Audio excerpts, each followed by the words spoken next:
السلام عليكم. لو انتي اول مرة تدخلي قناتي ما تنسيش تعملي اشتراك وتفعلي الجرس عشان يوصلك كل فيديو جديد بننزله. دمتم ملكات مع ليالي. السلام عليكم ورحمة الله وبركاته. دمتم ملكات مع ليالي. النهاردة هنتكلم عن حاجة حلوة جدا هنعملها مع بعض، اسمها ميكس حرير او خلطة حرير. قبل ما نتكلم عن خلطة الحرير اللي معانا النهاردة او هنعملها ازاي، عايزة افكركم باشتراك في قناتنا وصفات الجمال مع ليالي، ولو عجبكم الفيديو تعملوا لايك وشير علشان يوصل لاكبر عدد منكم، وتفعلوا الجرس عشان يوصلكم كل فيديو جديد بننزله.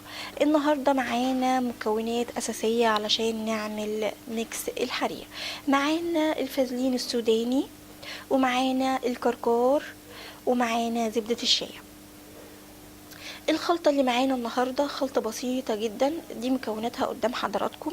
الخلطة دي بتساعد جدا على فرد الشعر او موجة الشعر، على تغذية الشعر من جذوره حتى اطرافه، وكمان منع الهيشان، ولو كمان في تقصف.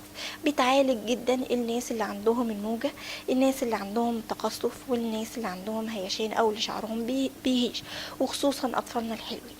الوصفة حلوة، آمنة جدا للاستخدام. مكوناتها زي ما قلنا زبدة شيا وكركار وفازلين سوداني. بناخد المكونات بتاعتنا بناخدها بالتساوي، يعني الفازلين قد زبدة الشيا قد كركور، وبنسيحهم مع بعض على حمام مية، وبنستخدمهم حمام زيت او حمام كريم، وبنحط فوطة سخنة او بنحط البروكاب الحراري اللي شرحناه في فيديو قبل كده، وبنسيبه. لو هتحطي فوطة سخنة بتسيبيها ساعتين، لو البروكاب يبقى ساعة واحدة او نص ساعة كمان كفاية، لان البروكاب الحراري بيعمل على تسخين فروة الراس، وان هي تاخد الخلطة او المكونات او تستفيد بالخلطة في وقت اقل. وبعد كده بتغسلي شعرك باي شامبو كويس عندك، شامبو عشبي او شامبو انت متعوده عليه. بعد كده بتسرحي شعرك وبتلفيه كحكه من قدام او تلفيه طاقيه على الجناب. هتلاحظي جدا ان الشعر اتفرد، هتلاحظي ان الشعره بقت طريه مفروده، ما فيهاش هيشان زي الاول.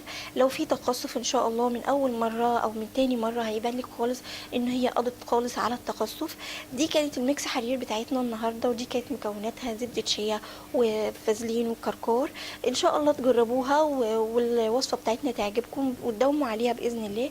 كمان عايزه اقول لكم ان الوصفه دي بتساعد جدا في عمليه تطويل الشعر او تغذيه الشعر، علشان زبدة الشيا مفيدة جدا للشعر. كمان الفازلين السوداني قادر جدا ان هو يعمل حاجات كبيرة جدا في شعرك، عشان هو كله مليان بحاجات مفيدة جدا للشعر.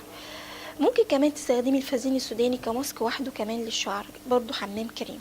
دي كانت وصفتنا النهارده، يا رب تعجبكم. لو عجبكم الفيديو تعملوا لايك وشير عشان يوصل لاكبر عدد منكم، وما تنسوش تشتركوا في قناتنا من هنا وتشوفوا كل الفيديوهات بتاعتنا من هنا. دمتم ملكات مع